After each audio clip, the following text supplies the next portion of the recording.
Hello students, welcome back to the online class. This is the second part of the chapter human reproduction.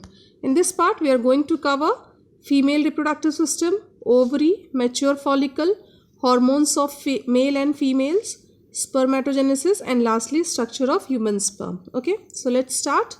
First of all, female reproductive system. The female reproductive system consists of four important parts, that is the ovary, uterus, fallopian tube and vagina. Okay, ovary is called as the primary sex organ and uterus, fallopian tube and vagina are the secondary sex organs. Okay, you can clearly see in the figure the round structure. These are called as ovaries. Okay, these round structures are called as ovaries. They are present in a pair. Female की body में एक pair में present होते हैं. They are the small almond shape located in lower abdominal region near about pelvic region में. जो abdominal region होता है, जहाँ पे आपका पेल्विक रीजन प्रेजेंट होता है, वहाँ पे ओवरीज आपके प्रेजेंट होती हैं. बहुत स्मॉल स्ट्रक्चर होता है, आलमंड शेप का स्ट्रक्चर होता है and they are approx 8 centimetre long and 5 centimetre wide. ठीक है, 8 सेंटीमीटर लॉन्ग होती है, हाइट होती है इसकी, और 5 सेंटीमीटर सिर्फ ये चौड़ी होती है. They are suspended to their position by certain mesenteries. Okay, so the जो ओवरीज होती हैं वो सर्टेन मिसेंट्रीज के थ्रू सस्पेंडेड होती हैं. देखने में ये मिसेंट्रीज बिल्कुल ट्रांसपेरेंट होती हैं, बिल्कुल लाइट थ्रेड लाइक स्ट्रक्चर्स होते हैं जो कि बहुत ज़्यादा ट्रांसपेरेंट होते हैं और ईजिली विजिबल नहीं होते हैं. सो देखने में लगता है कि ओवरीज जो है वो हैंग कर रही हैं एब्डोमिनल रीजन में, पर ऐसा नहीं होता है. ओवरीज होती हैं वो अपनी जगह पे सस्पेंडेड होती हैं सर्टेन मिसेंट्रीज के थ्रू. ठीक है ना. तो ये मिसेंट्रीज जो होती हैं वो 2 टाइप्स की होती हैं. एक तरफ से मिसेंट्रीज जो होती हैं वो ओवरी को यूट्राइन वॉल के साथ में जोड़ करके रखती है, और दूसरी तरफ से एब्डोमिनल कैविटी के साथ में जो मिसेंट्रीज होती है वो ओवरी को ज्वाइन करने में हेल्प करती है. ठीक है. So these mesenteries are thin mucous membrane folds. ये कैसे होते हैं? थिन म्यूकस के बने हुए होते हैं, ट्रांसपेरेंट होते हैं, फोल्डेड स्ट्रक्चर्स होते हैं जो कि अटैच करते हैं ओवरीज को यूटेराइन वॉल से और एब्डोमिनल रीजन से. ठीक है. इन मिसेंट्रीज को हम मीजोवेरियम कहते हैं. ठीक है ना, हम क्या कहते हैं? मीजोवेरियम कहते हैं. ओके. अच्छा, ओवरी से क्या होता है कि ओवरी के अंदर में जो होता है आपका एग का फॉर्मेशन होता है, जो कि female reproductive organ, female reproductive gamete जो होता है वो एग होता है. तो इन ओवरीज के अंदर में जो होता है एग का फॉर्मेशन होता है, and every month only 1 egg get mature in the ovary. Okay, ovaries में एग जो होते हैं वो 1000 नंबर में बनते हैं, पर only 1 egg get mature every month. Okay, ये जो होता है एग मैच्योरेशन का, क्योंकि 2 ओवरी बॉडी में प्रेजेंट होती हैं, तो एग जो मैच्योर होते हैं वो दोनों ओवरी में एक साथ नहीं होते हैं. They get mature in the alternate manners. ठीक है. सपोज लेफ्ट साइड की ओवरी में अगर जनवरी मंथ में एग मैच्योर हो रहा है, तो फरवरी मंथ में आपके राइट साइड की ओवरी में एग मैच्योर होगा. Okay, so the maturation of egg takes place in alternate manners. Okay, तो ओवरी जो होती है उसमें दोनों ओवरी में एक साथ एग मैच्योर नहीं होता है. जो एग होता है वो अल्टरनेट मैनर्स में मैच्योर होता है.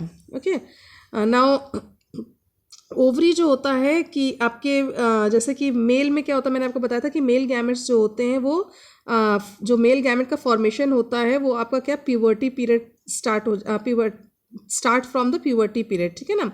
But in female gamete formation starts in embryonic stage. जैसे एम्ब्रॉयनिक स्टेज आती है वैसे ही आपका जो गैमेट्स होते हैं उसका फॉर्मेशन जो होता है वो स्टार्ट हो जाता है. Okay, now will talk about the structure, the parts of the female reproductive organ. As I told you, the ovary is the primary sex organ.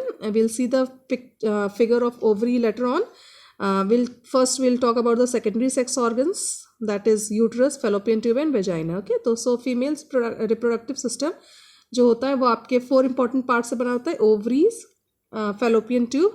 आप ये जो स्ट्रक्चर देख रहे हैं, दिस स्ट्रक्चर, ये जो हैंड लाइक स्ट्रक्चर्स आपको दिख रहा है, this is called as fallopian tube. ये आपका fallopian tube कहलाता है, which is divided into 3 main parts, जो कि 3 मेन पार्ट्स में डिवाइड होता है. The first one is ampulla, the second one is isthmus and the third one is called as fundic. Okay, so आपका ये जो ट्यूब लाइक स्ट्रक्चर है, this is called as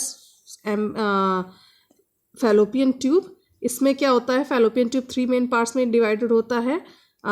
ampulla, isthmus and फंडिस या fundic या funds जिसे हम कहते हैं, ठीक है ना। एम्प्यूला जो होता है ये आपका स्वेल्ड पार्ट होता है, this is called as ampulla, ये आपका स्वेल्ड पार्ट होता है एम्प्यूला। दिस यहाँ से लेकर के जितना स्वेल्ड रीजन दिख रहा है ये आपका पूरा एम्प्यूला होता है। एम्प्यूला जो होता है वो 3 पार्ट्स में अगेन डिवाइडेड होता, 2 पार्ट्स में अगेन डिवाइडेड होता है।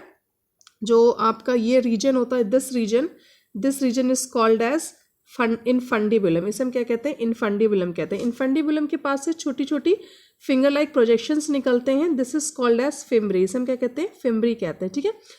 फिम्बरी में जहाँ पे आपके फिम्बरीज प्रेजेंट होते हैं और ये जो फनल लाइक स्ट्रक्चर दिख रहा है जिसे हम इनफंडिबुलम कहते हैं, इनके बीच में एक गैप होता है, ठीक है। ये गैप जो होता है वो हेल्प करता है ओवरी से एग को निकालने के लिए, ठीक है ना। तो ओवरी जो एग बनाती है, जो फॉर्म करती है, वो एग जो होता है वो फैलोपियन ट्यूब में ट्रांसफ़र किया जाता है, ठीक है। तो जो फैलोपियन ट्यूब है वहाँ से क्या करती है, एग को लेती है। तो एग को लेने के समय में जो आपका इनफंडिबुलम जो है वो ओवरी के पास जाता है एंड फिम्बरी जो होती है वो एग को कैच करती हैं, होल्ड करती हैं और उसको सक्शन की हेल्प से उसको अंदर की तरफ में फैलोपियन ट्यूब के अंदर उसे सेंड कर देती हैं, ठीक है। तो जो सेंटर वाला पार्ट होता है जिसे हम कहते हैं कि इसे हम क्या कहते हैं, ऑस्ट्रियम, जो कि इनफंडिबुलम की ओपनिंग होती है, ठीक है। जिसे हम कहते हैं इनफंडिबुलम की क्या होती है, ये ओपनिंग होती है, ठीक है। तो इनफंडिबुलम क्या हो गया, जैसे आपका हैंड हो गया, तो हैंड में जो आपका फिंगर पार्ट्स होते हैं उससे हम फिम्बरी कहेंगे। हम कंपेयर करके मैं आपको बता रही हूँ कि कैसा होता है कि जो आपका हैंड होता है, हैंड का जो फिंगर पार्ट्स होता है उसे हम फिम्बरी कहेंगे। उसके जो मेन आपका पाम रीजन है that will be called as ostium, वो क्या कहेगा, जो ऑस्ट्रियम कहलाएगा। और जो आपका जो हैंड के पास में जो जॉइनिंग होती है उसे हम क्या कहेंगे, इनफंडिबुलम कहेंगे। क्या कहेंगे, इनफंडिबुलम कहेंगे, ठीक है। तो opening of infundibulum and fimbriae को हम क्या कहते हैं, ऑस्ट्रियम कहते हैं, ओके। ये तीनों के तीनों आपके एम्प्यूला के पार्ट्स होते हैं, एम्प्यूला रीजन में प्रेजेंट होते हैं। देन एम्प्यूला के बाद में आपका शोल्डर रीजन जो स्टार्ट होता है उसे हम इस्थमस कहते हैं। इस इस्थमस के बाद में आपका ये थोड़ा सा बल्ज रीजन जो है इसे हम फंडस या फंडिक कहते हैं। एम्प्यूला जो होता है वो आपका फर्टिलाइजेशन के लिए यूज़ होता है, ये साइट ऑफ फर्टिलाइजेशन कहलाती है, इसे हम क्या कहते हैं, साइट ऑफ फर्टिलाइजेशन कहते हैं। यानी एग जब एम्प्यूला में पहुंचता है तो वहाँ पे स्पर्म के साथ में वो क्या करता है, फर्टिलाइज होता है, ठीक है। आफ्टर फर्टिलाइजेशन वो मोरूला में चेंज होकर के आगे स्टेजेस जो होती है पूरे फैलोपियन ट्यूब में होते हुए वापस यूट्रस में आकर के इम्प्लांट हो जाती है, ठीक है। सो फैलोपियन ट्यूब जो होता है वो आपका 3 पार्ट्स का बनाता है, ampulla, isthmus and fundus. Ampulla जो होता है अगेन 2 पार्ट्स में डिवाइडेड होता है, दीज आर कॉल्ड एज फिम्बरीज, ठीक है, फिम्बरीज। और इससे हम ये जो पाम रीजन इसे हम कहेंगे इस्थमस, और फिम्बरी और इस्थमस इनफंडिबुलम कहेंगे इसे, और इनके बीच की जो ओपनिंग होगी उसे हम क्या कहेंगे, ऑस्ट्रियम, इसे क्या कहेंगे, ऑस्ट्रियम कहेंगे, जो कि एग को अंदर की तरफ में लेने में हेल्प करती है, सक्शन पावर लगाती है, ठीक है ना। देन फंडस जो रीजन होता है, ये बल्ज रीजन होता है, इसे हम फंडस कहते हैं। फंडस जो होता है वो आपके यूटेराइन वॉल से अटैच्ड होता है, तो कुछ पार्ट उसका यूटेराइन वॉल में भी अटैच्ड होता है। नाउ दिस यूटेराइन वॉल, ये जो पियर शेप्ड का आपका यूटेराइन वॉल प्रेजेंट होता है, पियर शेप में रहता है यूटेराइन वॉल, जिसे हम यूटरस भी कहते हैं, और this is called as uterus, इसे हम क्या कहते हैं, यूटरस भी कहते हैं, यूटरस या फिर वॉम भी कहते हैं, WOMB, वॉम भी कहते हैं, ठीक है। ये जो होता है यूटरस आपका 3 मेन लेयर से मिलकर के बनती है। सबसे बाहर वाली लेयर को हम पेरीमेट्रियम कहते हैं, बीच वाली लेयर को हम मायोमेट्रियम कहते हैं, और सबसे अंदर वाली लेयर को हम एंडोमेट्रियम कहते हैं। तो यूटरस जो होता है वो आपके 3 लेयर वॉल से मिलकर के बना होता है। The outer layer is called as perimetrium which provides strength to the uterus, जो कि यूटरस को स्ट्रेंथ प्रोवाइड करता है। The middle layer is called as myometrium which is a muscular layer, muscles की बनी हुई होती है। And the inner most layer is called as endometrium which is highly vascular folded structure, ठीक है ना। क्या होती है, लेयर जो होती है वो हाईली वैस्कुलर होती है, ब्लड वेसल्स की बनी होती है, फोल्ड्स में प्रेजेंट होती है, ठीक है, फोल्डेड होती है। ये लेयर ही आपके जो जाइगोट है या एम्ब्रियो हो उसको एक कुशन प्रोवाइड करती है, कुशन जैसा एक्ट करती है, उसके लिए एक फैमिलियर एटमॉस्फेयर क्रिएट करती है उसके लिए, ठीक है ना, जाइगोट के लिए। Okay, then after that uterus के नीचे अगर हम देखें तो आपका ये रीजन जो होता है उसे हम कर्विक्स कहते हैं। ये ओपन और क्लोज होता है जब at the time of gestation period जैसे एंड होता है, तो इसमें क्या होता है, हॉर्मोन्स, कुछ सर्टेन हॉर्मोन्स का सीक्रेशन होता है, जिसके कारण में इतने रीजन में क्या होता है, एक फोर्स डेवलप होता है और ये अपना माउथ जो होता है वो ओपन कर लेता है। ये क्या होता है, पीछे की तरफ में कह सकता है माउथ ओपन हो जाता है, और जो जाइगोट होता है, जो फीटस है, वो क्या हो जाएगा, वो बाहर मतलब यूट्रस से बाहर आ जाना, कर्विक्स रीजन से बाहर आने लगता है, ठीक है ना।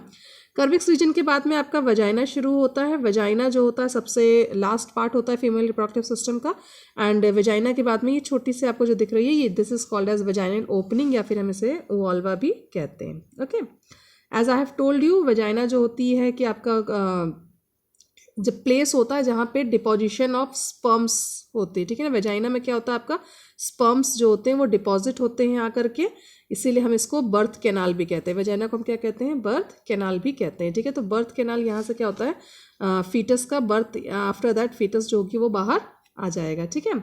सो ओवरीज जो है वो आपकी मैंने बताया था कि मेसेंट्रीज के थ्रू अटैच्ड होती हैं। जो यूट्राइन वॉल से ओवरीज अटैच होती है मेसेंट्रीज के थ्रू, उन्हें हम कहते हैं ओवेरियन लिगामेंट्स। और जो एब्डोमिनल कैविटी से जो मेसेंट्रीज अटैच होती हैं यूवरी के थ्रू, उसे हम कहते हैं मेसोवेरियम। ओके, सो आपके सॉरी आई हैव ये आपका मेसोवेरियम, इसे हम क्या कहेंगे, मेसोवेरियम कहेंगे, जो कि आपका क्या बोलते हैं, एब्डोमिनल कैविटी से अटैच होती हैं, और जो यूट्राइन वॉल से अटैच करते हैं उसे हम क्या कहते हैं, ओवेरियन लिगामेंट। तो मेसेंट्रीज आपकी 2 टाइप्स की होती हैं, एक तो आपके ओवरी वॉल को एब्डोमिनल कैविटी से अटैच करती हैं, दोज आर कॉल्ड एज मेसोवेरियम, और दूसरी जो मेसेंट्रीज होती है वो आपकी ओवरी को यूटेराइन वॉल के साथ कनेक्ट करती है, that is called as ovarian ligament. Okay, I hope the structure is clear to you. Female reproductive system आपको क्लियर हो गया होगा क्या चीज़ है। The next is ovaries. Ovaries as I have told you, ovaries जो होती हैं वो आपके बहुत छोटी सी आलमंड शेप की होती हैं, नियर अबाउट 8 सेंटीमीटर लॉन्ग होती है, 5 सेंटीमीटर वॉल होती हैं। इसके अंदर में ओवरीज का अगर हम स्ट्रक्चर देखें, टीएस स्लाइड लेते हैं ओवरीज के अगर हम, तो ओवरीज में हम देखेंगे कि बहुत सारे फॉलिकुलर सेल्स जो होते हैं वो प्रेजेंट होते हैं। ये आप देख सकते हैं, ओवरीज में छोटे छोटे फॉलिकुलर सेल्स प्रेजेंट होते हैं। सॉरी, ओवरी में क्या होते हैं, छोटे छोटे फॉलिकुलर सेल्स प्रेजेंट होते हैं, these are called as follicular cells. ये क्या करते हैं, इकट्ठे होकर के एक जगह क्लस्टर होकर के एक स्ट्रक्चर क्रिएट करते हैं, जिसे हम कहते हैं प्राइमरी फॉलिकुलर सेल्स। क्या कहते हैं इसे, प्राइमरी फॉलिकुलर सेल्स कहते हैं। जो आपकी ओवरी होती है, this is double layer structure, double layer होती है। The outer wall, this is the outer wall, outer wall जो होता है this is called as tunica albuginea, इसे हम क्या कहते हैं, ये आपका आउटर वॉल होता है, this is called as tunica albuginea, ठीक है। द इनर जो इनर पार्ट होता है वो आपके 2 पार्ट में अगेन डिवाइड होता है, सम रीजन ये जो इनर पार्ट होता है वो 2 रीजन में अगेन डिवाइड होता है। जो बाहर वाला रीजन होता है इनर पार्ट में, this is called as cortex, इसे हम क्या कहते हैं, कॉर्टेक्स कहते हैं। और जो इनर वाला जो कॉर्टेक्स के बाद में जितना रीजन बच रहा है, this is called as medulla, ये जो आपका खाली पोर्शन है this is called as medulla, इसे हम क्या कहते हैं, ये मेड्यूला कहते हैं। ओके, मेड्यूला के अंदर में सर्टेन बहुत सारे फॉलिकुलर सेल्स जो होते हैं वो क्लस्टर होकर के एक स्ट्रक्चर क्रिएट करते हैं, and this structure is called as primary follicular cells. इन्हें हम क्या कहते हैं, प्राइमरी फॉलिकुलर सेल्स कहते हैं। इनमें से ये सेल्स क्या होते हैं, अब साइज में बड़ा होना शुरू हो जाएंगे, जिसमें से एक सेल जो होता है वो बड़ा साइज में ग्रो करेगा, बाकी सेल्स क्या हो जाते हैं, वो वैसे ही रह जाते हैं उसके चारों तरफ में। You can say this structure in follicular cells में से सिर्फ एक सेल जो है वो बड़ा हो रहा है साइज में, बाकी सारे के सारे फॉलिकुलर सेल्स उसको चारों तरफ से घेरे हुए हैं और वो उतने ही साइज में रहते हैं, ठीक है ना। After some times that cell जो कि ग्रो कर रहा था वो और ज़्यादा साइज में बड़ा हो जाता है, and now it will be called as secondary oocyte। उस सेल जो सेल ग्रो कर गया उसे हम क्या कहेंगे, सेकेंडरी oocyte कहते हैं, ठीक है ना। और जो उसके चारों तरफ में है, those are called as follicular cells, उन्हें हम क्या कहते हैं, फॉलिकुलर सेल्स कहते हैं, ठीक है। आफ्टर दैट जब वो पूरी तरीके से मैच्योर हो जाता है, पूरी तरीके से बड़ा हो जाता है सेकेंडरी oocyte, उसके चारों तरफ में जो फॉलिकुलर सेल्स होते हैं वो आ जाते हैं, then this structure will be called as Graafian follicle. इसे हम क्या कहते हैं? ग्राफियन फॉलिकल कहते हैं, ठीक है ना। ऐसा स्ट्रक्चर जो कि सेकेंडरी oocyte को कंसिस्ट करता है और चारों तरफ में उनके आपके फॉलिकुलर सेल्स प्रेजेंट होते हैं, this structure is called as Graafian follicle, ठीक है ना। ग्राफियन फॉलिकल का स्ट्रक्चर जो है हम नेक्स्ट स्लाइड में देखेंगे। आफ्टर सम टाइम जब ग्राफियन फॉलिकल में एक सेकेंडरी oocyte पूरी तरीके से मैच्योर हो जाता है तो ग्राफियन फॉलिकल की जो वॉल होती है वो रप्चर कर जाती है, टूट जाती है और सेकेंडरी oocyte उसमें से बाहर निकल जाता है। Now you can C over here, इस फिगर में आप देख सकते हैं कि ग्राफियन फॉलिकल की जो वॉल है वो आपकी ब्रेक कर गई है और जो सेकेंडरी oocyte है वो क्या है? वो उससे बाहर आ गया है, ठीक है ना। जैसे ही सेकेंडरी oocyte उससे बाहर आएगा तो क्या करेगा? सेकेंडरी oocyte जो कि आगे चल करके एग में कन्वर्ट होने वाला, वो क्या करेगा? वो बाहर ओवरी से आ जाएगा और फैलोपियन ट्यूब उसको कैच कर लेगी, ठीक है ना। तो ग्राफियन फॉलिकल के अंदर से, जब ग्राफियन फॉलिकल के अंदर में सेकेंडरी oocyte पूरी तरीके से मैच्योर हो जाता है तो ग्राफियन फॉलिकल की वॉल जो होती है वो रप्चर्ड कर जाती है। रप्चर्ड क्यों करती है? क्योंकि सर्टेन हार्मोन्स जो होते हैं उसको रप्चर्ड करने में हेल्प करते हैं, ठीक है। और जैसे ही रप्चर्ड हो जाती है तो जो आपकी सेकेंडरी oocyte है वो उससे बाहर आ जाता है और बाहर आने के बाद में वो ओवरी के अंदर से बाहर निकल करके फैलोपियन ट्यूब में पहुंच जाता है, ठीक है। अब बचा हमारे पास में सिर्फ ग्राफियन फॉलिकल की लेयर, सिर्फ ग्राफियन फॉलिकल की क्या होती है? आउटर जो कवरिंग होती है, लेयर होती है, सिर्फ वो बचता है। एंड नाउ दिस स्ट्रक्चर जो कि सिर्फ लेयर बची हुई है ग्राफियन फॉलिकल की, उस स्ट्रक्चर को हम कहते हैं कॉर्पस हीमोरेजिका। क्या कहते हैं? कॉर्पस हीमोरेजिका। क्यों कॉर्पस हीमोरेजिका कहते हैं? क्योंकि जैसे ही ग्राफियन फॉलिकल आपका रप्चर्ड होता है तो उसमें से क्या होता है? थोड़ा सा ब्लड जो होता है, क्योंकि इसमें ब्लड वेसल्स प्रेजेंट होते हैं तो थोड़ा सा ब्लड क्या होता है? ऊज आउट होता है। तो हीमो मतलब ब्लड, रेजिका मतलब ऊज आउट, तो थोड़ा सा ब्लड क्योंकि बाहर आता है, that is why this structure is called as corpus haemorrhagica, okay.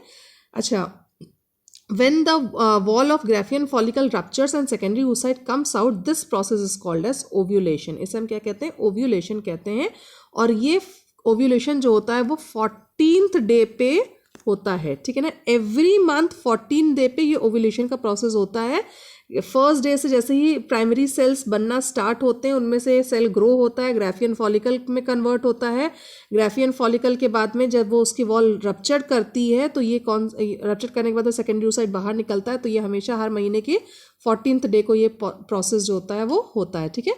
So ovulation का क्या प्रोसेस है? ग्राफियन फॉलिकल की वॉल जब रप्चर कर जाती है, सेकेंडरी oocyte बाहर आ जाता है उससे से, तो this process is known as ovulation. इसे हम क्या कहते हैं? ओव्यूलेशन कहते हैं, ओके। सो आफ्टर ओव्यूलेशन क्या होता है? आपकी जो सेकेंडरी oocyte है वो ओवरी से बाहर चली जाती है एंड ग्राफियन फॉलिकल की जो लेयर होती है वो कॉर्पस हीमोरेजिका कहलाती है, ठीक है। Now corpus haemorrhagica will change into corpus luteum. Corpus haemorrhagica क्या हो जाएगा? अब वो चेंज हो जाएगा किसमें? कॉर्पस ल्यूटियम में, ठीक है ना। ल्यूटियम में चेंज होने का मतलब ये नहीं कि उसमें स्ट्रक्चर में कोई चेंज आ जाएगा, नो, सिर्फ इतना होगा कि कॉर्पस हीमोरेजिका में जब वो कन्वर्ट हुआ था तो जैसे ही ब्लड जो ऊज आउट हो रहा था, जैसे ही क्लॉट हो जाएगा ब्लड उसमें, तो वो स्ट्रक्चर कुछ पेल येलो कलर का आपको दिखेगा, ठीक है। And this pale yellow colour structure will be called as corpus luteum, ठीक है। कॉर्पस ल्यूटियम जो होता है, this structure helps to secrete progesterone hormone. ये एक हार्मोन सीक्रेट करता है जिसका नाम होता है प्रोजेस्टेरॉन हार्मोन। इसलिए कॉर्पस ल्यूटियम जो होता है वो आपका टेम्पररी एंडोक्राइन ग्लैंड की जैसे वर्क करता है और हार्मोन का सीक्रेशन करता है। This is called as corpus the hormone is known as progesterone. Progesterone hormone जो होता है वो आपके पूरे 9 मंथ्स, पूरे जेस्टेशन पीरियड में जो आपकी यूटेराइन वॉल, जो इनर मोस्ट यूटेराइन वॉल होती है जिसे हम एंडोमेट्रियम कहते हैं, उसको बनाने में, उसको मेंटेन करने में क्या करता है? प्रोजेस्टेरॉन हार्मोन हेल्प करता है, ठीक है। जो आपकी यूटेराइन वॉल में सबसे इनर वाली जो फोल्डिंग वाली वॉल थी, यूटेराइन एंडोमेट्रियम, उसको क्या करता है? प्रोजेस्टेरॉन हार्मोन जो होता है उसको क्या करता है? मेंटेन करने में हेल्प करता है।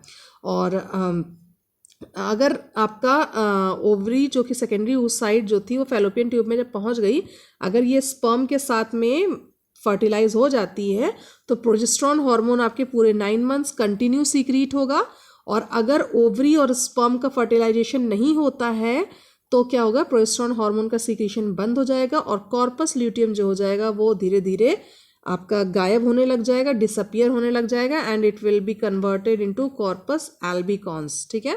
कॉर्पस एल्बिकॉन्स कहलाएगा वो स्ट्रक्चर, जबकि कॉर्पस ल्यूटियम गायब होना, डिसअपियर होने लगता है, तो this structure will be called as corpus albicans. क्या कहेंगे हम इसे? कॉर्पस एल्बिकॉन्स कहेंगे। Okay, so this is the structure. ये स्ट्रक्चर है आपका ओवरी का। ओवरी में क्या होता है, फिर से मैं एक बार रिपीट कर देती हूँ कि ओवरी जो होती है वो आपकी आउटर वॉल जो होती है that is called as tunica albuginea. Inner layer जो होती है वो दो पार्ट में डिवाइड होती है। Outer layer is cortex, inner part is called as medulla. Medulla के अंदर में सर्टेन फॉलिकुलर सेल्स जो होते हैं वो क्लस्टर करके एक स्ट्रक्चर डेवलप करते हैं, this is called as primary follicular cells. फिर इनमें से एक सेल जो होता है वो धीरे धीरे ग्रो करना शुरू करता है। जैसे ही वो सेल पूरी तरीके से ग्रो कर जाता है, that growing cell is known as secondary oocyte, और उसके चारों तरफ में फॉलिकुलर सेल्स जो छोटे छोटे लगे रहते हैं, this together this structure is called as Graafian follicle. Graafian follicle की जब वॉल रप्चर करती है, सेकेंडरी oocyte उससे बाहर आता है, this process is called as corpus ovulation. And जो सेकेंडरी oocyte है वो ओवरी से बाहर आकर के फैलोपियन ट्यूब में चला जाता है, ठीक है। अब जो सिर्फ ग्राफियन फॉलिकल की जो वॉल बच रही है, this is called as corpus haemorrhagica. Corpus haemorrhagica बहुत थोड़ी देर के लिए आपको देखने को मिलेगा, देन इट विल बी, जैसे ही ब्लड क्लॉट हो जाएगा, it will be change into corpus luteum. Corpus luteum जो होता है वो एक हार्मोन सीक्रेट करता है, this is called as progesterone. Progesterone hormone जो होता है वो यूट्रस की सबसे इनर वॉल को मेंटेन करने में थ्रू जेस्टेशन पीरियड हेल्प करता है। अगर आपकी सेकेंडरी oocyte स्पर्म के साथ में फ्यूज़ नहीं हुआ है तो प्रोजेस्टेरोन हार्मोन का सिक्रीशन स्टॉप हो जाएगा और कॉर्पस ल्यूटियम जो हो जाएगा वो चेंज हो जाएगा कॉर्पस एल्बिकॉन्स में, और उसके बाद फिर वो आपका डीजेनरेट हो जाएगा यानी डिसअपियर हो जाएगा। Okay, so this is the structure of ovary. I hope this is clear to you. The next is mature follicle. अब हम ग्राफियन फॉलिकल यानी मैच्योर फॉलिकल का पूरी स्ट्रक्चर देखते हैं कि उसमें क्या क्या चीज़ें पाई जाती हैं, ठीक है ना। ग्राफियन फॉलिकल में सबसे अंदर की तरफ में आपका सेकेंडरी oocyte प्रेजेंट होता है। सेकेंडरी oocyte जो होता है, ये आपका जो इनर पोर्शन आप देख रहे हैं, this is called as secondary oocyte। इसे हम क्या कहते हैं? सेकेंडरी oocyte या फिर एग कहते हैं, ठीक है ना। इसके चारों तरफ में बहुत छोटे छोटे से सेल्स होते हैं। ये सेल्स आपके फॉलिकुलर सेल्स होते हैं, फॉलिकुलर सेल्स की लेयर होती है, ठीक है। This layer will be called as discus proligerus. इसे हम क्या कहते हैं? डिस्कस प्रोलीजेरस कहते हैं, ठीक है ना। इसके डिस्कस प्रोलीजेरस के चारों तरफ में एक कैविटी डेवलप होती है। इस सेकेंडरी oocyte के चारों तरफ में क्या होता है? एक कैविटी डेवलप होती है। This cavity is called as membrana granulosa. इस कैविटी को हम क्या कहते हैं? मेम्ब्रेना ग्रेन्युलोसा कहते हैं, ठीक है ना। मेम्ब्रेना ग्रेन्युलोसा के बाहर की तरफ में भी छोटे छोटे से सेल्स होते हैं, फॉलिकुलर सेल्स होते हैं, और अंदर की तरफ में भी छोटे छोटे फॉलिकुलर सेल्स प्रेजेंट होते हैं। बाहर वाले सेल्स को हम थीका एक्सटर्ना कहते हैं और अंदर वाले सेल्स को हम थीका इंटरना कहते हैं। ओके, अब मैंने आपको बताया कि कैविटी में क्या होता है? एक लिक्विड फिल्ड होता है। This liquid is called as this space, sorry, ये जो कैविटी होती है, इसके कैविटी के अंदर में जो स्पेस होता है, this space is called as antrum. इसे हम क्या कहते हैं? एंट्रम कहते हैं, ठीक है। तो इनसाइड पोर्शन, जो कैविटी के अंदर का जो पोर्शन होता है, दिस, ये आपको खाली स्ट्रक्चर दिख रहा है कैविटी के अंदर का जो खाली स्ट्रक्चर है, this is called as antrum. इसे हम क्या कहते हैं? एंट्रम कहते हैं, ठीक है। जो एंट्रम होता है वो एक विस्कस लिक्विड से फिल्ड होता है। इसके अंदर जो एंट्रम होता है उसमें अंदर क्या भरा होता है? एक विस्कस लिक्विड भरी होती है जिसे हम कहते हैं लिक्वर फॉलिक्यूलाई। इसके अंदर जो लिक्विड भरा होता है उसे हम क्या कहते हैं? लिक्विड फॉलिक्यूलाई, ठीक है ना। लिक्विड फॉलिक्यूलाई कहते हैं, ठीक है। लिक्विड फॉलिक्यूलाई पूरी तरीके से इसमें क्या होता है? फिल्ड होता है, ठीक है। अच्छा, सेकेंडरी oocyte जो होता है वो आपके इस एंट्रम में सस्पेंडेड होता है थ्रू सर्टेन सेल्स। ये आपके ब्लू कलर के जो सेल्स दिख रहे हैं, इसमें चारों तरफ में क्या होते हैं? आपके सेल्स होते हैं जो कि सेकेंडरी oocyte को सस्पेंड करता है, अपनी पोजीशन पे रोक करके रखता है, होल्ड करता है। So these blue cells, this is called as germ hill. ये सेल्स क्या होते हैं? आपके जर्म हिल्स होते हैं। तो secondary oocyte which is suspended in the cavity with the help of a mass cells called as germ hill. germ hill की help से क्या करते हैं? वो आपके जो सेकेंडरी oocyte है वो अपनी पोजीशन पे क्या होता है? सस्पेंडेड होता है, इधर उधर हिलता नहीं है, ठीक है ना। तो ग्राफियन फॉलिकल में क्या होता है, सेकेंडरी oocyte का फॉर्मेशन होता है और जैसे ही ग्राफियन फॉलिकल आपकी रिलीज आपका रप्चर्ड करता है तो इसमें से आपके जो सेकेंडरी oocyte है वो बाहर आ जाता है and this process is called as ovulation. इसे हम क्या कहते हैं, ओव्यूलेशन कहते हैं. Hope this structure is clear to you. आपको ग्राफियन फॉलिकल का स्ट्रक्चर क्लियर हो गया होगा. The next is hormones of males and females. Female और फीमेल्स में जो हॉर्मोन्स होते हैं जो कि रिप्रोडक्टिव सिस्टम को कंट्रोल करते हैं, इनके बारे में हम देखते हैं. इन केस ऑफ मेल में क्या होता है, आपके दो तरीके के हॉर्मोन्स रिस्पॉन्सिबल होते हैं. The first one is called as follicular stimulating hormone which are responsible for stimulating the germinal epithelial cells. As you have already studied about the structure of testes के अंदर हमने सेमिनिफेरस टिब्यूल देखा था. जब हम seminiferous tubule का structure TS लेते हैं, एक सेक्शन लेते हैं, तो हमने देखा था कि जो आपके राउंड सेल्स थे वो आपके क्या कहलाते थे, जर्म सेल्स या जर्माइनल सेल्स कहलाते थे, और जो आपके कॉनिकल सेल्स थे those are called as Sertoli cells. ठीक है. और बाहर की तरफ में छोटे छोटे मास लाइक सेल्स थे जिन्हें हम कहते थे Leydig cells. I hope this is ये आपको याद होगा. ठीक है ना. तो फॉलिकुलर स्टिमुलेटिंग हॉर्मोन्स जो होते हैं वो क्या करते हैं, आपके जर्माइनल सेल्स को स्टिमुलेट करते हैं एंड आफ्टर द जैसे ही वो स्टिमुलेट करते हैं तो क्या होता है, जर्माइनल सेल्स जो होते हैं वो मियोसिस डिवीजन करते हैं और जिसके कारण में स्पर्म्स का फॉर्मेशन होता है. ठीक है ना. तो फॉलिकुलर स्टिमुलेटिंग हॉर्मोन्स क्या करते हैं, जर्माइनल सेल्स को स्टिमुलेट करते हैं to start manufacturing of sperms को बनाने में ये क्या करते हैं, ये हेल्प करते हैं. ठीक है. The second hormones of male is interstitial cell stimulating hormone. इसे हम ICSH भी कहते हैं. ठीक है ना. तो इंटरेस्टियल सेल स्टिमुलेटिंग हार्मोन्स का काम क्या होता है, दे स्टिमुलेट लेडिक सेल्स. ये करते हैं लेडिक सेल्स को स्टिमुलेट करते हैं for the secretion of androgens and testosterone. ठीक है ना. ये क्या करते हैं, दो तरीके के हार्मोन्स का सीक्रीशन करते हैं, एंड्रोजेंस और टेस्टोस्टेरोन, जो कि रिस्पॉन्सिबल होते हैं मेल में मेल कैरेक्टर्स को डेवलप करने के लिए. ठीक है. तो ये क्या करते हैं, मेल में मेल कैरेक्टर्स को डेवलप करते हैं प्यूबर्टी पीरियड के लिए. ठीक है ना. प्यूबर्टी पीरियड क्या होता है, ये प्यूबर्टी पीरियड जो होता है आपका मेल्स के अंदर में एंड्रोजेंस रिस्पॉन्सिबल होते हैं प्यूबर्टी के लिए मेल्स में. ये स्टार्ट होता है आपका 13 to 16 ईयर्स में मेल में, और इसके अंदर में क्या होता है, स्पर्मेटोजेनेसिस प्रोसेस स्टार्ट हो जाता है.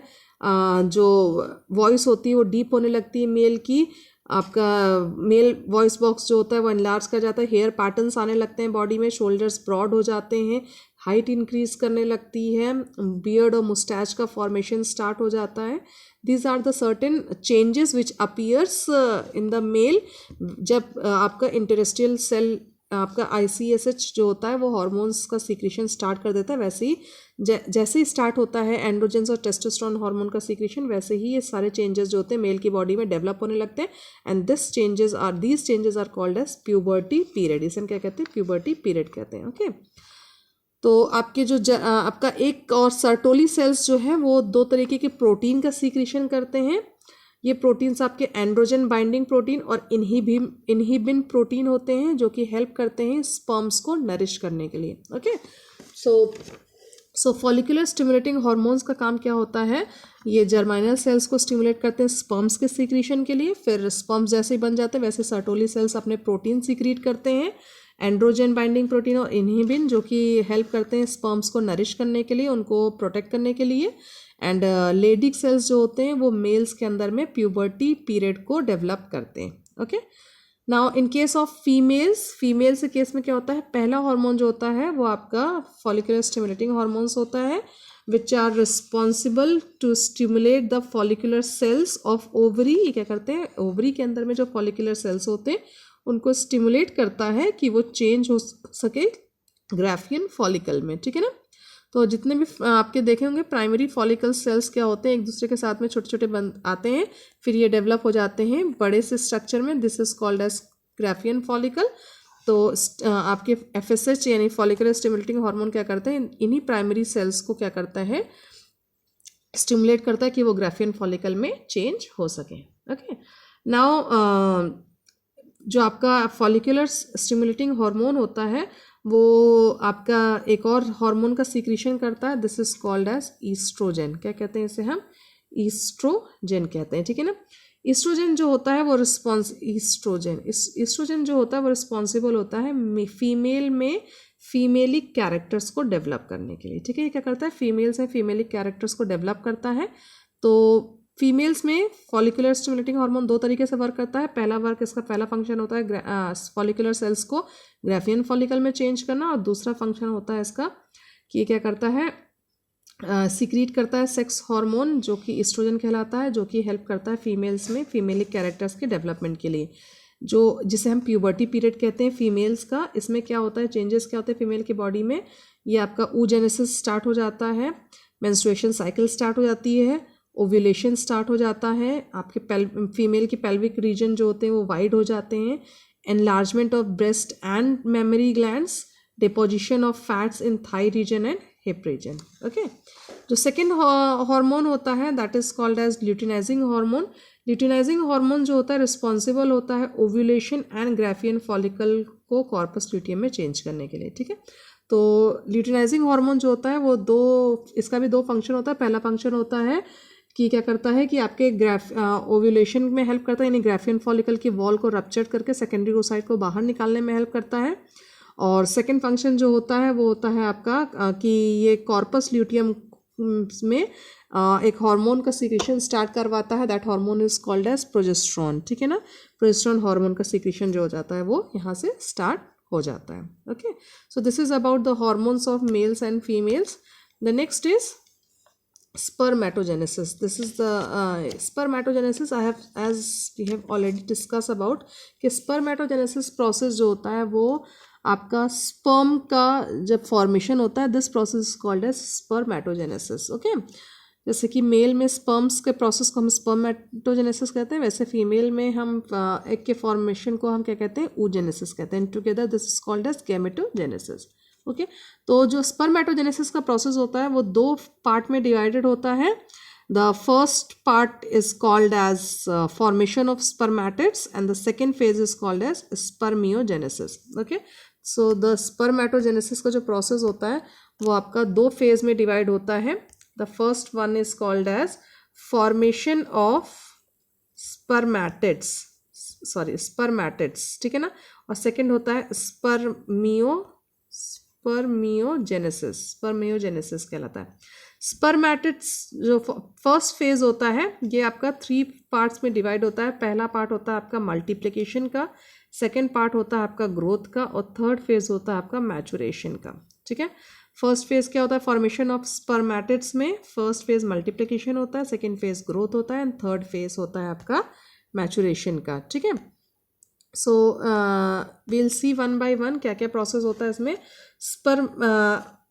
जैसे ही आपका स्पर्मेटोजेनेसिस में क्या होता है, जब पहला जैसे फेज आता है, पहला फेज यानी फॉर्मेशन ऑफ स्पर्मेटिड्स, जो पहला स्टेज होता है स्पर्मेटिड्स का, तो कैसे स्पर्मेटिड्स फॉर्म होते हैं, तो एक्चुअल में होता क्या है कि जो जर्माइनल सेल्स होते हैं, आपने देखा होगा सेमिनिफेरस में जर्माइनल सेल्स जो होते हैं ये आपके डिप्लॉइड सेल्स होते हैं। कैसे होते हैं, डिप्लॉइड सेल्स होते हैं, ठीक है ना। इनमें से सभी सेल्स में एक जैसा प्रोसेस होता है। एक सेल को लेकर के हम चलते हैं, ये आपके जर्माइनल सेल्स हैं। एक सेल जो होता है जर्माइनल सेल्स सेमिनिफेरस ट्यूब्यूल में which have germinal cells, germ cells undergoes the process of meiosis to form sperms. ये क्या होते हैं, मियोसिस के में इनमें मियोसिस का डिवीजन होता है जिससे कि आपके स्पर्म्स जो होते हैं वो फॉर्म होते हैं, ठीक है। अब हम एक जर्माइनल सेल को लेकर के चलेंगे। एक germ cells, this we are taking this cell, एक जर्म सेल्स क्या आता है, सबसे पहले क्या होता है, it will go to multiplication stage. सबसे पहला स्टेज क्या आएगा आपका, मल्टीप्लिकेशन स्टेज आएगा। In this phase the germ cells undergoes to mitotic division. ये सबसे पहले क्या होता है, एक जर्माइनल सेल्स में क्या होता है, माइटोटिक डिवीजन होता है, ठीक है ना। माइटोटिक डिवीजन के बाद में क्या होते हैं, ये 2 सेल में डिवाइड हो जाते हैं, ठीक है। So in the first stage of multiplication, जो कि फर्स्ट स्टेज मल्टीप्लिकेशन को होता है, इसमें क्या होता है, in this phase the germ cell undergoes mitotic division to form 2 cells. 2 cells आपको मिल गए। As germ cells are diploid so the form daughter cells is also diploid. क्योंकि ये डिप्लॉइड थे तो ये भी आपके क्या हो जाएंगे, जो डॉटर सेल बन रहे हैं वो भी आपके डिप्लॉइड इन नेचर ही रहेंगे, ठीक है ना। अब इसमें क्या होगा, the multiplication will continue further to form more diploid cells which are called as spermatogonia. अभी क्या होगा, ये आगे और डिवाइड होंगे, ठीक है ना, ये सेल्स क्या होंगे आगे चल करके और डिवाइड होंगे। एंड दीज जो आपके डॉटर सेल्स बन गए, इन्हें हम क्या कहते हैं, स्पर्मेटोगोनिया कहते हैं, इन्हें हम क्या कहते हैं, स्पर्मेटोगोनिया, ठीक है। तो एक सेल जो कि डिप्लॉयड इन नेचर था, मल्टीप्लिकेशन फेज में ये 2 सेल में डिवाइड हुआ माइटोसिस डिवीजन में, फिर अगेन ये डिवाइड होते हैं दोनों डॉटर सेल्स, तो हमें 4 डॉटर सेल्स मिल रहे हैं, और ये 4 डॉटर सेल्स आपको क्या कहलाते हैं, स्पर्मेटोगोनिया कहलाते हैं, ठीक है ना। जैसे ही स्पर्मेटोगोनिया बनता है, इसमें से कुछ स्पर्मेटोगोनिया जो होंगे वो आपके स्टेम सेल्स जैसे वर्क करेंगे, और कुछ जो होंगे वो आपके आगे ग्रोथ फेज में, यानी सेकेंड फेज जो कि ग्रोथ फेज होती है उसमें एंटर कर जाएंगे। जैसे कि अगर हमें 4 डॉटर सेल्स मिल रहे हैं, तो इसमें से 3 डॉटर सेल्स जो होंगे, 3 स्पर्मेटोगोनिया जो होंगे वो आपके क्या करेंगे, स्टेम सेल्स जैसे वर्क करेंगे, यानी डिवाइड, कीप ऑन डिवाइडिंग, ये डिवाइड होते रहेंगे, और एक सेल यानी कुछ सेल्स क्या करेंगे, वो सेकेंड स्टेज में यानी ग्रोथ फेज में एंटर कर जाएंगे, ठीक है ना। तो जो सेल आपका ग्रोथ फेज में एंटर करता है, this will be called as primary spermatocyte. इसे हम क्या कहेंगे, प्राइमरी स्पर्मेटोसाइट कहेंगे, ठीक है ना। नाउ द जो कि आपका सेल्स जो है कि these are called as type A spermatogonia, इसे हम क्या कहेंगे, टाइप ए स्पर्मेटोगोनिया कहेंगे, ठीक है ना। So spermatogonia cells which behave like stem cells, जो कि आपके स्टेम सेल्स जैसे बिहेव कर रहे हैं, this will be called as type A spermatogonia, और जो अदर सेल्स हैं and rest spermatogonia cells are called as type B cells which will enter in the next stage of spermatogenesis which is called as growth phase. Okay, so as I have told you कि आपका जो spermatogonia है उसमें से कुछ sales आपके stem cells जैसे behave करेंगे, जिन्हें हम टाइप ए सेल्स कहेंगे, और जो सेल्स ग्रोथ फेज में जाएंगे उन्हें हम क्या कहेंगे, टाइप बी सेल्स कहेंगे, ठीक है। तो ये क्या करेंगे, ग्रोथ फेज में जाएंगे, ग्रोथ फेज में जाकर के क्या करते हैं, अपने साइज को इंक्रीज करते हैं by the accumulation of nutrition. क्या अपने साइज को क्या करेंगे, इंक्रीज करेंगे। कैसे इंक्रीज करेंगे, जो आपके सर्टोली सेल्स हैं, सर्टोली सेल्स इनको क्या करेंगे, नरिशमेंट प्रोवाइड करेंगे, ठीक है। सर्टोली सेल्स क्या करेंगे, इनको नरिशमेंट प्रोवाइड करेंगे, और ये क्या करेंगे, आपके साइज में ग्रो करेंगे और इंक्रीज करेंगे, न्यूट्रिएंट्स का डिपोजिशन इनके पास में होगा, और अब ये क्या कहलाएंगे, आपके प्राइमरी स्पर्मेटोसाइट। इन्हें हम क्या कहेंगे, प्राइमरी स्पर्मेटोसाइट्स कहेंगे, ठीक है ना। Now it will enter to maturation phase. आप क्या होगा, ये प्राइमरी स्पर्मेटोसाइट कहाँ एंटर करेगा, आपका मैचुरेशन फेज में। थर्ड फेज क्या कहलाएगी, आपकी मैचुरेशन फेज, इसमें एंटर करेंगे। इसमें क्या होगा, प्राइमरी मैचुरेशन फेज में क्या होगा, आपका जो सेल है, प्राइमरी स्पर्मेटोसाइट है, वो क्या करेगा, उसके में आपका मियोसिस डिवीजन होगा। मियोसिस डिवीजन 2 फेज में होता है, first meiosis 1 and meiosis 2। Meiosis 1 में क्या होगा, the cell will divide to form haploid cells called as secondary spermatocyte. ये क्या होगा, आपका पहली बार जो सेल आपका मियोसिस 1 में डिवाइड होगा, जो ग्रोथ सेल है, जैसे सपोज हियर, इनमें से 3 सेल आपके टाइप ए हो गए, और एक सेल आपका क्या हुआ, ग्रोथ फेज में गया, साइज में इंक्रीज किया। साइज में इंक्रीज करेगा क्यों, क्योंकि सर्टोली सेल्स उनको क्या कर रहे हैं, नरिशमेंट प्रोवाइड कर रहे हैं, और यहाँ पे ये क्या कर रहा है, साइज में ग्रो कर रहा है, ठीक है। अब ये क्या करेगा, ये आपका मियोसिस में जाएगा, मियोसिस में जाने के बाद में ये आपका 2 सेल में डिवाइड हो जाएगा, ठीक है ना। अब इन्हें हम, इससे जो था इसे हम प्राइमरी स्पर्मेटोसाइट कह रहे थे। अब ये दो सेल हमें मिल रहे हैं, 2 डॉटर सेल, इन्हें हम क्या कहेंगे, सेकेंडरी। इसमें क्या हो रहा है, मियोसिस 1 हो रहा है, सेकेंडरी स्पर्मेटोसाइट कहेंगे। क्या कहेंगे, सेकेंडरी स्पर्मेटोसाइट। ये primary spermatocyte diploid in nature था, सेकेंडरी स्पर्मेटोसाइट जो होगा वो आपका हैप्लॉयड इन नेचर होगा, यानी हैप्लॉयड होगा, ठीक है ना।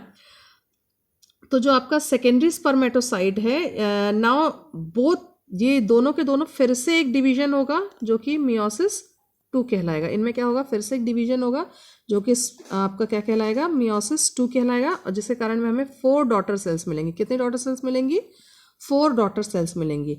अब इन 4 डॉटर सेल्स को हम कहेंगे स्पर्मेटिड। ये सारे के सारे क्या हैप्लॉइड इन नेचर होंगे। कैसे होंगे, हैप्लॉइड इन नेचर होंगे। तो नाउ हमें क्या मिल गई, 4 डॉटर सेल्स मिल गई जो कि हैप्लॉइड इन नेचर है, और इन्हें हम क्या कहेंगे, स्पर्मेटिड्स। क्या कहेंगे, स्पर्मेटिड्स कहेंगे।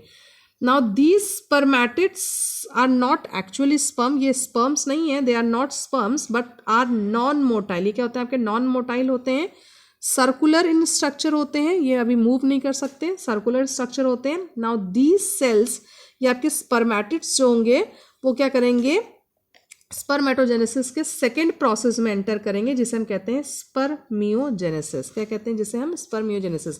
तो अब ये स्पर्मेटिड्स जो होंगे वो किस में एंटर करेंगे, स्पर्मियोजेनेसिस में, और चेंज करेंगे अपने आप को स्पर्मेटिड्स में, सॉरी स्पर्म्स में चेंज करेंगे। किस में चेंज करेंगे, स्पर्म्स में चेंज करेंगे, ठीक है ना। तो इसमें क्या होता है, सर्टेन कुछ चेंजेस होते हैं जो स्पर्मेटिड्स जब स्पर्म्स में कन्वर्ट होता है तो इनमें सर्टेन चेंजेस होते हैं। वो चेंजेस क्या होंगे, पहला चेंज जो होगा वो क्या होगा, न्यूक्लियस में से आरएनए और प्रोटीन जो होगा वो आपका हट जाएगा, लूज कर देते हैं। ये स्पर्मेटिड्स जो होते हैं वो आपके आरएनए और प्रोटीन्स होते हैं, डीएनए होते हैं, इन सबको क्या करते हैं, ये लूज करते हैं, ठीक है ना। जो गोल्जी बॉडी होती है वो दो पार्ट में डिवाइड हो जाती है, एक्रोसोम और गोल्जी रेस्ट में, ठीक है। न्यूक्लियस जो होता है वो पॉइंटेड हो जाता है, जो इसके अंदर का न्यूक्लियस हो जाता है वो पॉइंटेड हो जाता है, ओवल शेप का हो जाता है और फ्लैट हो जाता है, ठीक है। गोल्जी बॉडी जो कि एक्रोसोम में चेंज हो जा रही है, तो एक्रोसोम का काम क्या होता है, वो स्परलाइसिस का सीक्रीशन करता है जो कि एग के वॉल को ब्रेक करने में हेल्प करती है फर्टिलाइजेशन में, ठीक है। पूरा जो कंप्लीट स्ट्रक्चर है, जैसे ही वो आपका जो स्पर्मेटिड्स जो कि स्पर्म में चेंज हो रहा है उसका जो कंप्लीट स्ट्रक्चर है वो क्या होगा, उसके पूरे तरफ में एक कवरिंग आ जाती है जिसे हम प्लाज्मा मेम्ब्रेन कहते हैं। साइटोप्लाज्म जो होता है वो लगभग गायब हो जाता है इसके अंदर से और थोड़ा बहुत टेल पार्ट में बस बचता है। माइटोकॉन्ड्रिया जो होता है वो चेंज हो जाता है स्पाइरल रिबन में और अब हम उसे नेबरकुहन कहेंगे। सो ये स्ट्रक्चर जो होता है आपका ह्यूमन स्पर्म कहलाता है। इसका स्ट्रक्चर हम देख लेते हैं किस तरीके से आपका स्पर्मेटिड जो होता है स्पर्मियोजेनेसिस के थ्रू स्पर्म्स में चेंज होकर के कैसा दिखता है। Now it will, you can see here this structure is called as human sperm. ये क्या होता है आपका, जैसे आपने लास्ट स्लाइड में देखा था कि आपका क्या था कि एक सेल जो था पहले आपका 2 सेल में डिवाइड हुआ, फिर ये अगेन आपके 4 डॉटर सेल्स में डिवाइड हो गए थे। इन्हें हम कह रहे थे स्पर्मेटोगोनिया। इन्हें हम क्या कहते थे, स्पर्मेटोगोनिया कह रहे थे। ये स्पर्मेटोगोनिया जो थे वो आपके कुछ आपके टाइप ए टाइप के थे जो स्टेम सेल्स में थे। कुछ आपका एक जो था वो आपका ग्रो कर रहा था जिसे हम प्राइमरी स्पर्मेटोसाइट कह रहे थे। ये प्राइमरी स्पर्मेटोसाइट जो था वो मियोसिस 1 में डिवाइड होकर के 2 डॉटर सेल दे रहे थे। फिर ये 2 daughter cells again 4 daughter cells में डिवाइड होते थे। इन्हें हम कहते थे स्पर्मेटिड्स। इन्हें हम क्या कह रहे थे, स्पर्मेटिड्स कह रहे थे, ठीक है ना। तो जैसे ही स्पर्मेटिड्स जो थे, अब ये स्पर्मेटिड्स किस में चेंज हो जाएंगे, स्पर्म में चेंज होते थे। तो स्पर्म में चेंज होने में सर्टेन चेंजेस जो थे वो मैंने आपको डिस्कस कर लिए थे लास्ट स्लाइड में। चेंज होने के बाद में जब स्पर्म में चेंज होता है तो हमको स्ट्रक्चर कुछ इस तरीके का देखने को मिलता है, ठीक है। So this structure is called as human sperm. इस स्ट्रक्चर को हम क्या कहते हैं, ह्यूमन स्पर्म कहते हैं। ह्यूमन स्पर्म जो होता है it is haploid, flagellated and motile. एक फ्लैजिला प्रेजेंट होता है, मूव कर सकता है और आपका हैप्लॉइड इन नेचर होता है, यानी क्रोमोसोम जो होते हैं वो हैप्लॉइड नंबर में होते हैं, ठीक है ना। The sperm can be divided, जो ये पूरा स्पर्म है 4 पार्ट्स में डिवाइड होता है। The upper part is called as head. ये ऊपर वाले पार्ट को हम हेड कहते हैं। दिस ये बल्ज जो आपका डिप्रेस्ड रीजन है इसे हम नेक कहते हैं। दिस बॉडी रीजन, इसे हम क्या कहते हैं, इसे हम बॉडी रीजन कहते हैं। और इसके नीचे जो होता है प्रेजेंट होता है वो आपका टेल रीजन प्रेजेंट होता है, ठीक है। तो जो हमें 4 सर्कुलर स्पर्मेटिड्स मिले थे, इनमें सर्टेन चेंजेस आने के बाद में ये हमको कुछ इस तरीके का स्ट्रक्चर देखने को मिलेगा। साइड में इस तरीके का स्ट्रक्चर देखने को मिलेगा। This is called as human sperm. इसे हम क्या कहते हैं, ह्यूमन स्पर्म कहते हैं, ठीक है ना। ह्यूमन स्पर्म जो होता है, वैसे मैंने बताया कि आपका 4 पार्ट्स में डिवाइड होता है। The upper part is called as head. Head के बाद में ये आपका जो होता है थोड़ा सा बल्ज रीजन आ जाता है, this is called as neck. And इसके बाद फिर ये बॉडी पार्ट आ जाता है, अगेन स्वेल्ड अप हो जाता है, बॉडी पार्ट आ जाता है। एंड फिर अगेन ये क्या हो जाता है, वापस पतला हो जाता है, this is called as tail. तो this is head, this is neck, this is body and this is tail. इसे हम टेल कहेंगे, ठीक है। हेड रीजन जो होता है वो 2 पार्ट में डिवाइड होता है। अंदर की तरफ में एक न्यूक्लियस प्रेजेंट होता है जो कि काफ़ी बड़ा होता है। इनके अंदर में डीएनएस प्रेजेंट होते हैं, बेसिक प्रोटीन्स प्रेजेंट होती है। एंड उसके ऊपर में एक छोटा सा ट्रायंगुलर शेप स्ट्रक्चर होता है, इसे हम कहते हैं एक्रोजोम। क्या कहते हैं? एक्रोजोम, ठीक है ना। तो जो आपका, मैंने आपको पहले बताया कि जो न्यूक्लियस होता है वो आपका क्या होता है कि जो आपका गोल्जी बॉडी होती है, जो स्पर्मेटिड्स में जो गोल्जी बॉडी प्रेजेंट थी वो आपकी चेंज हो जाती है एक्रोजोम में। किस में चेंज हो जाती है? एक्रोजोम में, ठीक है ना। एक्रोजोम में चेंज होने के बाद में एक्रोजोम का काम क्या होता है? ये एक लिक्विड प्रोड्यूस करता है जिसे हम स्परलाइसिस कहते हैं। स्परलाइसिस का क्या करता है? ये जो एग की वॉल होती है उसको क्या करता है? उसको गलाने में, उसको ब्रेक करने में हेल्प करता है, ठीक है ना। एक्रोजोम के ऊपर में एक और स्ट्रक्चर प्रेजेंट होता है, जिस एक्रोजोम के ऊपर में आप देख सकते हैं ये आपका एक्रोजोम है। एक्रोजोम के पास में एक और स्ट्रक्चर प्रेजेंट होता है जिसे हम कहते हैं गैलिया। इसे हम क्या कहते हैं? गैलिया कहते हैं, ठीक है ना। इसके बाद नेक रीजन, जो न्यूक्लियस होता है उसके पास में यानी नेक रीजन में आपके दो सेंट्रियोल्स प्रेजेंट होते हैं। ऊपर वाले, पहले वाले को हम कहते हैं प्रॉक्सिमल सेंट्रियोल और नीचे वाले को हम कहते हैं डिस्टल सेंट्रियोल, ठीक है ना। प्रॉक्सिमल सेंट्रियोल जो होता है वो स्पिंडल फाइबर बनाने में हेल्प करता है और डिस्टल सेंट्रियोल जो होता है वो फिलामेंट्स बनाने में हेल्प करता है। फिलामेंट्स यानी जो कि आपके जो स्पर्म है उसको मूव करने में हेल्प करेगा, ठीक है ना। तो ये क्या करता है? फिलामेंट बनाने में हेल्प करता है। कौन? डिस्टल सेंट्रियोल, ठीक है। तो प्रॉक्सिमल सेंट्रियोल जो होते हैं ऊपर वाले को प्रॉक्सिमल सेंट्रियोल कहते हैं, जो कि हमारा क्या बनाएगा? आपका स्पिंडल फाइबर्स बनाएंगे। और जो डिस्टल सेंट्रियोल होते हैं वो क्या करते हैं? वो आपके एक्सियल फिलामेंट्स को बनाने में हेल्प करते हैं, ठीक है। माइटोकॉन्ड्रिया जो होता है वो पूरे टेल रीजन को क्या करता है? एनर्जी प्रोवाइड करता है उसको मूव करने के लिए। तो ये क्या होता है? माइटोकॉन्ड्रिया जो होता है पूरा स्पाइरल तरीके से पूरे बॉडी में जो होता है, ये माइटोकॉन्ड्रिया रेड कलर का आप देख रहे होंगे, पूरे बॉडी में जो होता है वो घुमा हुआ होता है और जो कि आपके टेल रीजन को मूव करने में हेल्प करता है, ठीक है। अब इस माइटोकॉन्ड्रिया को हम क्या कहेंगे? नेबर कुहन कहते हैं। क्या कहते हैं इसे? हम नेबर कुहन कहते हैं, ठीक है। सो टेल रीजन में थोड़ा बहुत साइटोप्लाज्म प्रेजेंट होता है। यहाँ पे आप देख सकते हैं टेल रीजन में थोड़ा बहुत साइटोप्लाज्म प्रेजेंट होगा, ज़्यादा नहीं प्रेजेंट होगा, बहुत ही थोड़ा बहुत साइटोप्लाज्म प्रेजेंट होगा, ठीक है। So the structure is called as, ये पूरा स्ट्रक्चर आपका ह्यूमन स्पर्म का स्ट्रक्चर है। यहाँ पे नीचे की तरफ में एक और स्ट्रक्चर प्रेजेंट होता है, दिस इज कॉल्ड एज मैनचिटा। इसे हम क्या कहते हैं? मैनचिटा कहते हैं, जो कि आपके हेड रीजन से लेकर के बॉडी रीजन तक आपका पूरा present होता है. This is called as manchita. Okay, so hope this structure of human sperm is clear to you. The next one is, here the chapter ends. I hope the whole structure is clear to you. Next video में हम आपके oogenesis का process discuss करेंगे और female के egg का structure हम लोग डिस्कस करेंगे. Okay, thank you, God bless you.